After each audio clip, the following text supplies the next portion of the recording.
Hello, gentlemen. Good morning, good evening, good afternoon, and good night. So, how are you all doing that side? कैसे हो? सब बढ़िया?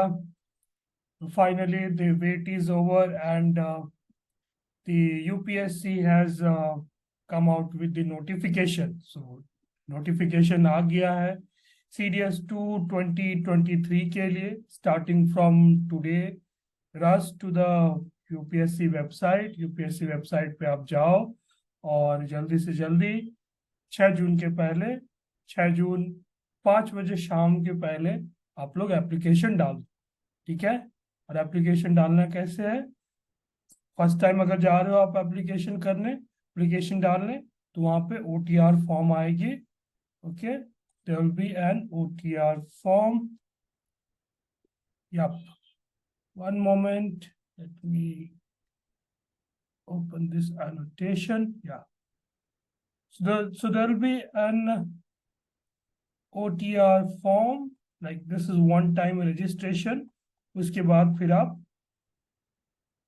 उस portal पे log in करोगे तो वहां पे ऑटोमेटिकली आपको फॉर्म्स वगैरह दिखाएंगे। ठीक है, चलिए अब बात करते हैं कितने वैकेंसीज हैं इस बारी। तो इस बारी टोटल वैकेंसीज है 349, almost equal to what every year it has been coming out। okay, every 6 months her session में जो भी आ रहा है everywhere it's hovers around 350 360 370 and something like that। okay, तो इस बार फिर से IMA में 100 सीट्स है, but let's see if this gets filled। in the last session it did get filled, but let's see how it happens this time। during the COVID times, like it was only 50 of them got recommended। INA के लिए 32 seats है, out of which 6 are reserve for the NCC candidates.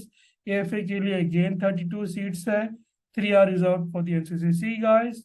And for OTA 169 seats. There is a huge number। and for OTA women there are 16 seats। so guys, buckle up। from today we have got like close to 100 days to the examination। Examination is on 3rd September। So be prepared for what's coming। Now let's talk about, थोड़ी बहुत बात करते हैं ये eligibility को लेके। तो eligibility जिनकी डेट ऑफ बर्थ है IMA के लिए, ठीक है, 2 जुलाई 2020। ठीक है, ये डेट और 1 जुलाई 2005 ये दोनों इंक्लूडेड है। मीनिंग ये कि दोनों बच्चे जो है, अगर किसी का डेट ऑफ बर्थ ये 2 जुलाई 2000 और 1 जुलाई 2005 है, तो they are eligible for the examination. Okay, so किसी की भी डेट ऑफ बर्थ IMA के लिए इसके पहले नहीं होनी चाहिए और इसके बाद नहीं होनी चाहिए। Okay, the same is the case for Indian naval academy INA as well. ठीक है, और एयरफोर्स एकेडमी की एलिजिबिलिटी है 20 to 24 ईयर्स, जिसमें कि 2 जुलाई 2000 से लेकर के 1 जुलाई 2004 तक के बच्चे इस चीज पर AFA के लिए एलिजिबल है। ठीक है, और अगर आप CPL होल्डर हो तो आपको 2 साल का रिबेट भी मिलता है। ठीक है, बाकी आप पढ़ लेना, जो आप मैरिड हो, अनमैरिड हो, डिवोर्सी हो, what ever. Okay, so male candidates below the age of 25 they need to be unmarried। okay, but that's not the case with the female, like I mean like yeah, that's the case with the females as well, uh, uh, but widowed or something like that, that doesn't work out for male candidates, but yeah, the women candidates who are widow and things like that, they are eligible। okay, for OTA your eligibility is 2 July 1999 up till 1 July 2005। okay, this is the case for both male and female both। okay, चलिए आगे बढ़ते हैं। तो क्या क्या educational qualification है? ठीक है, तो IMA और OTA के लिए आपको बस ग्रेजुएशन होने चाहिए 3 साल के। ठीक है, कोई भी डिग्री है चलेगा। ठीक है, BA BSc BCom LLB whatever, MBBS, whatever your degree is, that will work out for you। and for INA, Indian Naval Academy, you got to be an engineer। okay, so BTech BE, degrees that and all work out for this INA. Okay. For AFA, Air Force Academy, again, any degree works out. Okay, any degree, whether it is BA, BSc, BCom, whatever. Okay, MBBS, law, blood clad, whatever. Okay, but the only catch is that कि आपके 10+2 में maths and physics होने चाहिए. Okay, maths and physics. Okay, cool. So आगे बढ़ते हैं. Let's understand the scheme of this examination कि क्या क्या पेपर है. तो IMA, INA and AFA, इन तीनों के लिए 3 पेपर होंगे. इंग्लिश, जनरल नॉलेज और मैथमेटिक्स, एलिमेंट्री मैथमेटिक्स. ये सारे पेपर जो है 2 घंटे के होते हैं. ठीक है, और मैक्सिमम मार्क्स इज 100. ओके, लगे लगे थोड़ी बहुत कट ऑफ पे ही बात कर लेते. तो IMA की कट ऑफ जो है, it revolves anywhere around 135 to 145.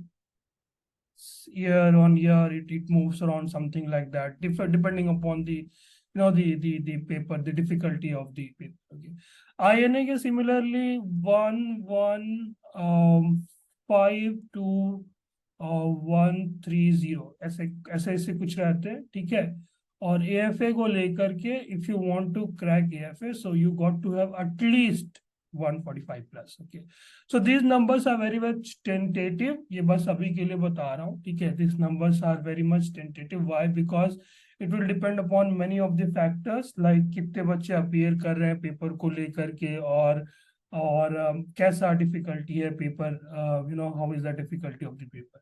So if you want to get some thumb rule, so if you want to clear IMA, INA and AFA, you must aim for 50% marks. Okay, must aim for 50% mark. That is the bare minimum. Okay, so let's go ahead, let's move ahead. तो OTA के लिए 2 paper होंगे अपने पास, English और GS की. ठीक है, English और जनरल नॉलेज की 200 मार्क्स के टोटल पेपर होंगे. 100 मार्क्स की इंग्लिश, 100 मार्क्स की जनरल नॉलेज. ठीक है, और 120 क्वेश्चंस रहेंगे दोनों में. ठीक है, और 120 क्वेश्चन का 100 मार्क्स रहेगा. ठीक है, so this is like for every questions you will be getting this many marks. Okay, this is like 0 point close to 8 something. Okay, so for every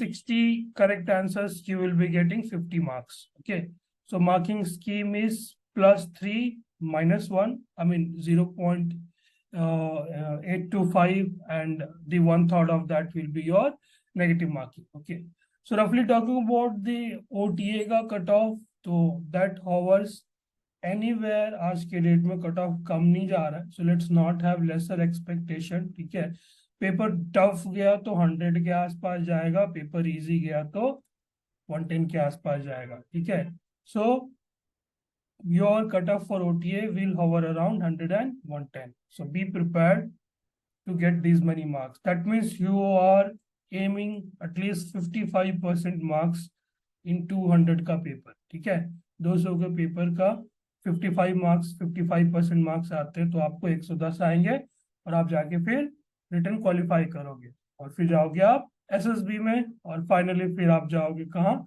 अपने ड्रीम अकेडमीज में. चलो लेडीज एंड जेंटलमैन, आगे बढ़ते हैं. तो थोड़ी बहुत बतानी थी फौजीज एकेडमी के बारे में. हमारी ये नया वेंचर है, तो हम लोग रिसेंटली लॉन्च किए हैं इसी मई मंथ में.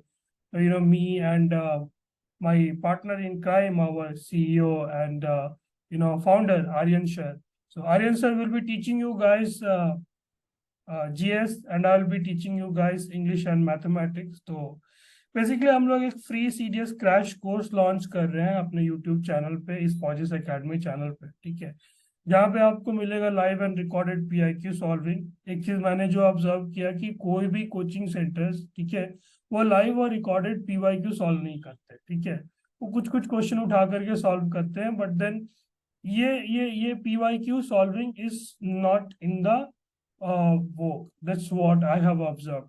तो ये एक बहुत इंपॉर्टेंट पिवट प्ले करता है किसी भी एस्पिरेंट्स के प्रेपरेशन जर्नी में. वाई? बिकॉज जो UPSC का जो पेपर पैटर्न होता है that remains always the same. In most of the cases it remains the same, okay, unless they decide to give you some surprise. Okay, so if they decide to give you some surprise, that is the other case. Like पहले parts of speech नहीं आते थे, फिर बीच में parts of speech आने लगे, तो prepositions वगैरह determiners के questions नहीं आते थे, अब आने लगे. ठीक है, तो ऐसे ऐसे surprises कभी कभी देते रहता है UPSC. So but that's not a big deal. Okay, overall more or less the same. The overall paper structure mostly remains the same. ठीक है, तो अपन लोग क्या करेंगे कि यहाँ पे लाइव और रिकॉर्डेड पीवाईक्यू सॉल्व करेंगे, और आर्यन सर आएंगे आपके लिए रेगुलर करंट अफेयर्स के वीडियोस लेकर के. जैसे मान लो G20 अभी चल रही है, तो G20 के बारे में बात करेंगे, मिलिट्री एक्सरसाइजेस के बारे में बात करेंगे. ठीक है, और मैं कॉन्सेप्चुअल वीडियोस दूंगा आपको इंग्लिश का और मैथमेटिक्स का, और थोड़े बहुत आपको कॉन्सेप्चुअल वीडियोस आर्यन सर भी देंगे जीएस का.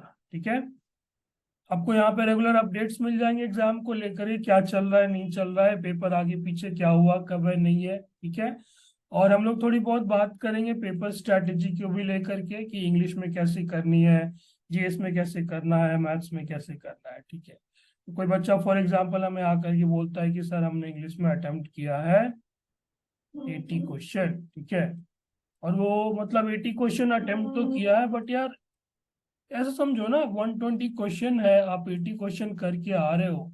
ठीक है, तो